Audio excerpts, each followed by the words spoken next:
सहेलियां। करा ली ना बहू ने अपनी इज्जत और हमारी जिल्लत। बात सुने, मैंने मना भी किया था कि मकार लोगों का काम है, तुम्हारे बस की बात नहीं है। मगर मेरी आजकल सुनता कौन है?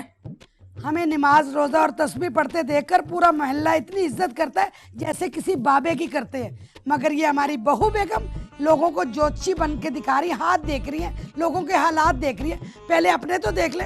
मैं तो कहती हूँ और आके लोग शिकायतें करें ताकि इमरान को पता चले।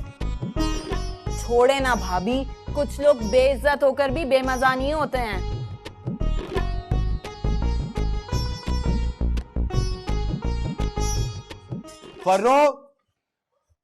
फर्रो, अरे पहले जब मुझे सुबह दफ्तर जाना होता था तो तुम झूठी सच्ची बातें भगा रही होती थी, और अब तुम्हें जब देखो तुम ये डाइजेस्ट में मुंह देके बैठी रहती हो, वो भी किचन में। अरे इतनी अच्छी स्टोरी पढ़ी थी मैं। पता है, मुझे पहले ही पता था ये लड़की ना अपनी माँ को, उसकी माँ की फिक्र छोड़ो तुम। Finger on the lips. तुम्हें अंग्रेजी समझ नहीं आती? मेरे नहीं, अपने मुंह पे।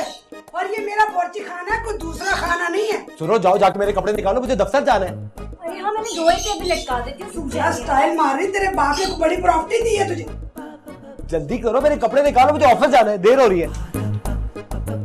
क्या कर रहे हो तुम? मैं क्या कर रहा हूँ, ये डाइजेस्ट घर में मंगाना बंद करेंगी तो घर का माहौल सही होगा। पता नहीं ऑल फॉल वो क्या पढ़ती रहती है सारा दिन। बहुत सुने, ये फरजाना बेगम के ऐसे नखरे हो गए जैसे कहीं जॉब करने लगी है। इसकी जॉब की ऐसी कम तैसी। भाभी ये कोई अच्छी बात नहीं है।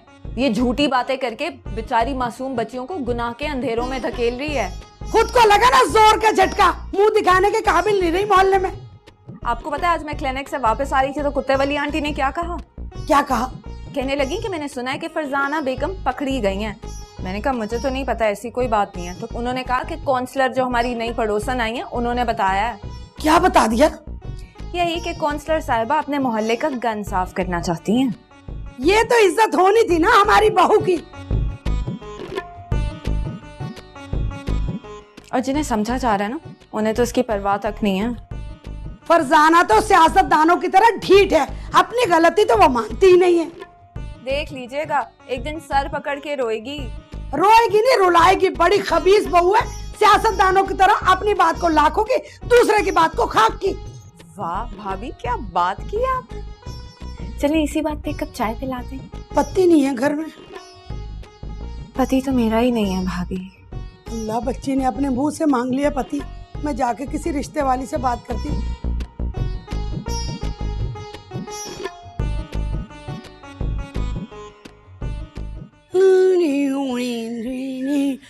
One, two, buckle my shoe. 1, 2, buckle my shoe. 1, 2, buckle my shoe. 1, 2, buckle my shoe. 1, 2, buckle my shoe. 1, 2, buckle my shoe. 1, 2, buckle my shoe. 1, 2, 1, 2, 1, 2, 1, 2. क्या है? ये क्या कर रही हैं? नजर नहीं आ रहा? एक्सरसाइज कर रही हूँ ना ये। और वो क्यों?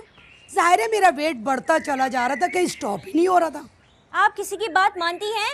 मैं नहीं मानती। सुन लिया करें, तब से कह रही हूँ वजन कम कर ले।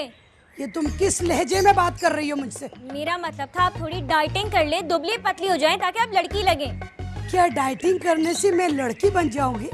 हाँ, क्यों नहीं बन सकती लड़की? मुझे ना स्लिमिंग सेंटर जाने की पख पसंद नहीं है। तो मैं आपसे कब कह रही हूँ कि आप स्लिमिंग सेंटर जाएं? तो फिर क्या करूँ? तो फिर क्या मतलब है? थोड़ा काम किया करें, झाड़ू पोछा लगाएं, आटा गूंदे, रोटियां बनाएं। सुनो, मैं इस घर की मालका हूँ, कोई मासी नहीं। ये काम तुम और हिना बारी बारी कर लेती हो। कम से कम इंसान अपने मफाद के लिए थोड़े हाथ पैर चला ही लेता है। अपने मफाद के लिए लोग इलेक्शन लड़ते हैं। चले मैं डाइटिंग कर लूंगी, क्या मेरे 6 पैक खत्म हो जाएंगे और मैं लड़की बन जाऊंगी? जी बिल्कुल बन जाएंगे। अच्छा, और जरा ना खाने पे हल्का हाथ रखा करें, खाना देके तो आप टूट पड़ती हैं। हाथ तो मैं हल्का ही रखती हूँ। मुझे ये बताओ कि क्या मुझे 10 साल पुराने कपड़े पूरे आ जाएंगे? आ जाएंगे, मेरे भी आ जाएंगे कपड़े जिन पे आपकी नजर रहती है। सुनो, ये कपड़े मैंने टांगों में थोड़ी पहनने हैं। हाँ, 2 गज कपड़ा अगर डाल लूं तो कुछ ना कुछ हो ही जाएगा। और मेरा ना दुपट्टा दे दे। अल्लाह या अल्लाह, या अल्लाह, कैसे दुपट्टा नोच रहे, पागल कर दिया मुझे। मेरा बेटा छीन लिया। 1, 2, buckle my shoe. 3, 4. आपने जो मुझे दवा लिख कर दी उससे मुझे इतने चक्कर आए कि मुझसे उठा ही नहीं जा रहा और फिर मैं सो गई। मैंने आपको नींद की दवाई दी थी ना। आपने ऐसे सोने की दवा दी कि मेरे दांत अब तक सोए हुए हैं, जाग ही नहीं रहे हैं। अच्छा मुझे मजीद प्रॉब्लम बताएं। जबान में जायका नहीं है, किसी को एक बार देख लूं तो साफ नजर नहीं आता, सांस फूल जाता है और मुंह से बदबू आती है। आपकी उम्र कितनी है? इसी नवंबर में 18 साल की हो जाऊंगी। आप कम उम्र है ना, इसलिए आपका हादसा बहुत कमजोर है, दांत इसी वजह से नहीं जाग रहे हैं। मैंने आपको फीस दी है तो आप बताएं ना मेरे दांत कब एक्टिव होंगे। देखें, जिस तरह सुलाने के लिए लोरी दी जाती है ना, उसी तरह उठाने के लिए उठा पटक करनी जरूरी होती है। आप घर जाएं, गर्म पानी से कुलियां करें और फिर जोर जोर से खूब ऊंचा चीखें, दांत खुद ब खुद एक्टिव हो जाएंगे। अच्छा ठीक है, अब आप जाएं, चलें, शाबाश, चलें।